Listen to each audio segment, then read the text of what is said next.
ना मोह को छोड़ना आसान नहीं है, कहना आसान है। ये मोह गला दबाता है, मोह रुलाता है, पौ पौ रोते हैं लोग मोह में, ओ ऐसे चिल्लाते हैं मोह में। ये मोह कोई साधारण है? महाराजा दशरथ भी मोह में मर गए, भगवान राम बन गए, राजा दशरथ मर गए। बेटे का वियोग सह नहीं पाए। बेटा जिंदा था, पक्का भी था कि 14 साल बाद वापस लौटेंगे राम, फिर भी 14 साल के बजाय वो 4 घंटे में खत्म हो गए। मोह में मर गए, हार्ट अटैक हो गया, बहुत दुखी हो गए। अब राजा दशरथ को गुरु वशिष्ठ सलाह दे देते कि भाई आप राजा दशरथ हैं, भगवान राम के बिना नहीं रह सकते हो, तो आप भगवान राम के साथ में आप भी बन चाहिए। सीता जी को वनवास नहीं हुआ, वो चली गई, लक्ष्मण वन में चले गए, तुम भी चले जाओ। तो दशरथ जी ने कहा मैं बूढ़ा हूँ, चल नहीं पाऊंगा। अरे तो रथ पे बैठ लो ना, पीछे रथ ले लो, उसमें दाल चावल रख लो, थोड़ा नमकीन बिस्कुट रख लो, रास्ते में खाते रहो, आगे आगे बेटा देखते रहो, चलते रहो। मरने क्या जरूरत यार, चले जाओ। जा भी नहीं पाए क्योंकि इधर और घर का मोह था, मोह में मर गए लोग। जा नहीं सकते, मोह जाने भी नहीं देगा। कितने लोग, मैं राजस्थान में सत्संग कर रहा था, सत्संग करके उठा और विदा हुआ तो एक बूढ़ा आदमी भागता हुआ आया और मेरे पैर छुआ, सब मेरे मिट्टी लगा दिया और नाक लगा दिया, नाक की रेमट लगा दिया और खून लगा दिया। सब उसके मिट्टी लगी थी और नाक से रेमट और खून सब फूटा हुआ माथा। तब ने कहा क्या हुआ? बोले सगे बेटों ने मारा है। तो बेटों ने मारा है तो बाबा ऐसे बेटों से क्या फायदा? बोले आशीर्वाद दो, बेटे लोग ना मारे और ठीक रहे। तुमने कहा ठीक है, तो चलो मेरे आश्रम थोड़ा आप रहो वहां, बेटे लोग आएंगे लेने तो समझा दूंगा, और ऐसे बेटों से क्या फायदा? तो उस बुढ़े ने जो जवाब दिया, सुनने जैसा जवाब, उसने कहा बेटे ना होते तो मारने को भी तरस जाता, कौन मारता है ऐसा? इतनी अच्छी मार मारा है। बोला मैं आपके साथ नहीं जाऊंगा, भले रोज बेटे मारे पर रहूंगा वही। मोह में तुम हट नहीं सकते हो। पशु को जंजीर में बांधना पड़ता, रस्सी में बांधना पड़ता है। स्त्री पुरुष को कोई रस्सी जंजीर में नहीं बांधना पड़ता, अपने आप बंधे रहते हैं। अभी यहां से सब छूटोगे, जो जहां बंधा है वहीं पहुंच जाएगा फट से। हाँ वहीं फट से देखना, तुम्हारी मोटरसाइकिल की स्टीयरिंग उधर मुड़ेगी, कार जाएगी, जहां जहां जो बंधा है। ये भीतर का बंधन है, ये मन का बंधन है, ये अंदर की रस्सी है, ये मोह की रस्सी है, ये ममता की जंजीर है। ये साधारण नहीं है, इसको तोड़ना बहुत कठिन है। सारी जंजीरें काट सकते हो छेनी हथौड़ी से, लेकिन मोह की जंजीर को काटना कोई आसान नहीं है। ममता तू न गई मेरे मन से, जाती नहीं।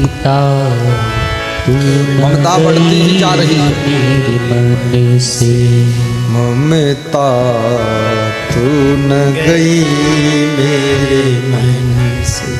अभी अभी न्यूज में आया था, एक लड़की ने अपने मन से किसी के साथ विवाह कर लिया, उसके माता पिता इसी दुख में मर गए, आत्महत्या करके मर गए। लड़की ने अपने मन से किसी के साथ में विवाह कर लिया, माता पिता मर गए, दोनों मर गए, आत्महत्या करके मर गए। ये है ममता। ममता में मर जाओगे फिर भी छोड़ नहीं पाओगे। ये कोई साधारण है? ये तो जो गुरु ज्ञान देता है तो शायद मरने से बच जाओ आप, ये गुरु ज्ञान दे रहा है। नहीं, ये दुखों को सहना बहुत कठिन है। दुखों को सहने के लिए, रंज गम सहने के लिए कलेजा चाहिए।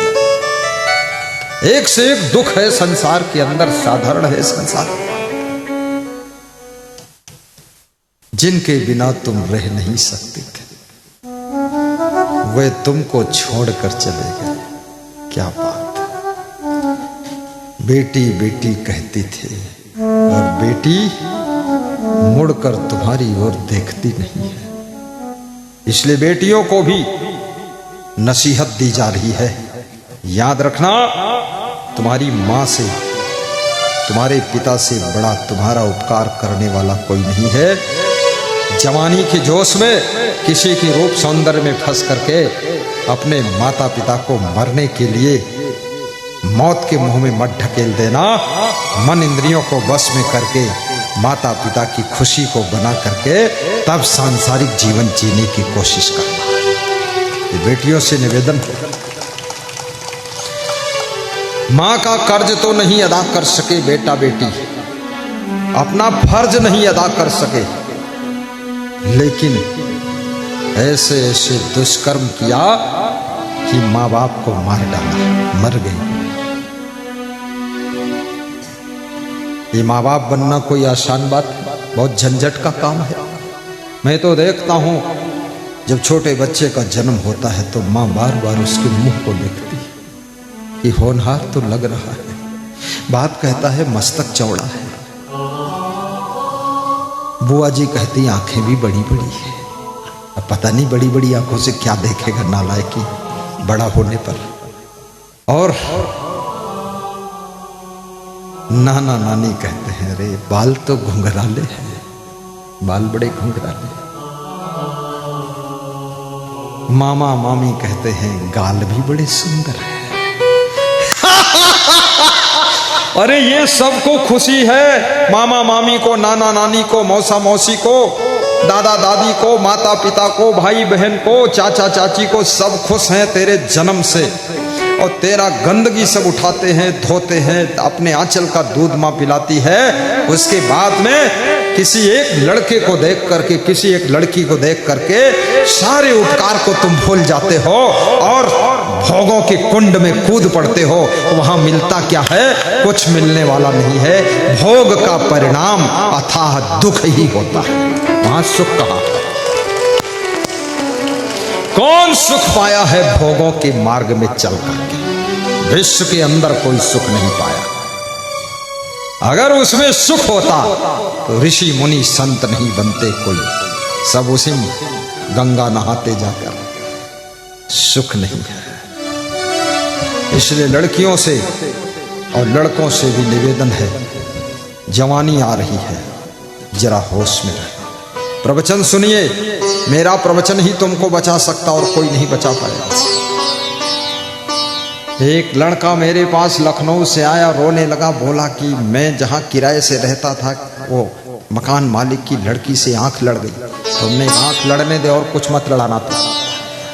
अरे बोले बहुत मन बेताब हो गया, हम आपके पास आए, आपको समझाओ। तो 1 घंटा उसको समझाया। बोला IAS PCS परीक्षा दे रहा था, सब चौपट हो गया, दिमाग खराब हो गया। ये काम वासना दिमाग खराब कर देती, पागल बना देती है। ये साधारण नहीं है। सत्संग का ज्ञान ही तुमको इस वासना के जंजाल से बाहर कर सकता है। अन्यथा कितने लोगों ने वासना के विष को पी करके अपने माता पिता की स्वयं हत्या किया है, भाइयों की हत्या किया, बहनों की हत्या किया, पत्नी की हत्या किया, पति की हत्या किया। ये वासना याद रखना, इससे बड़ा विकराल रूप कोई है ही नहीं। इसको कंट्रोल करने के लिए केवल सत्संग ही ताकत दे सकता है।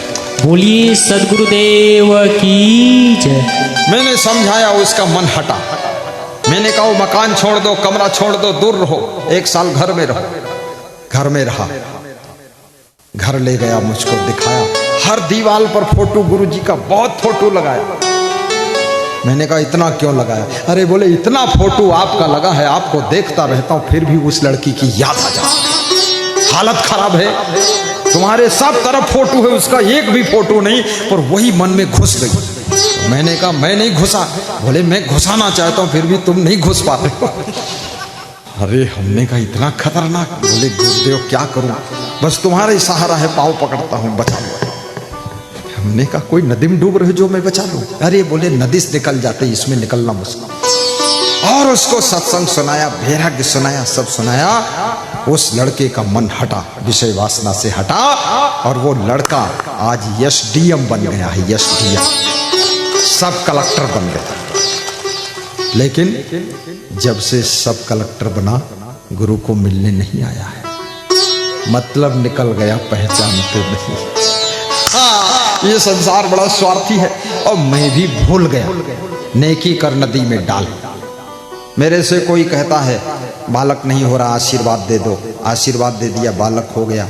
मैं तो भूल जाता हूँ कि इसको बालक हुआ कि बालिका हुई कि बकरी हुई कि भेड़ा हुआ, झंझट में कौन पड़े। क्योंकि जिसका काम हो गया वो हमको भूल गया तो हम उसको भूल गए, क्योंकि अब हो गया तो हो गया, अब कुछ हमको तो देना है नहीं, उसको आना नहीं, बंदगी भाव करना नहीं, 2 रुपये दान भी नहीं देना है। अब हो गया बालक तो जाने दो बालक, अब क्या करना झंझट में, तो मैं भूल जाता हूँ। आशीर्वाद लाखों लोगों को दिया, फलित भी बहुत लोगों को हुआ, लेकिन 1-2 लोग घूम कर मिले, बाकी मिले नहीं। बोले तुम्हारे जैसे गुरु, हम ऐसे ऐसे गुरुओं को तो रास्ता बता देते हैं, अपना काम हो गया, बालक मिल गया, तुम जाओ उधर। तो ये वासना बहुत खतरनाक है। इसलिए मैं नौजवानों से निवेदन करता हूं, कृपया सावधान, खतरे की घंटी है। जवानी चढ़ रही हो और धन भी मिल रहा हो और स्वतंत्रता भी हो और कुसंग भी हो, तो पतन होने में किसी साधन की कमी नहीं रहती। और जवानी हो, जवानी में जगाने वाला कोई सदगुरु मिल जाए, धन हो, धन के साथ में धर्म बुद्धि हो जाए, और स्वतंत्रता के साथ साथ में अपने मन पर सुवस्था भी हो, और कुसंग की जगह पर सत्संग मिल जाए, तो जिंदगी संभलने में कोई संदेह नहीं है, जिंदगी धन्य हो जाए।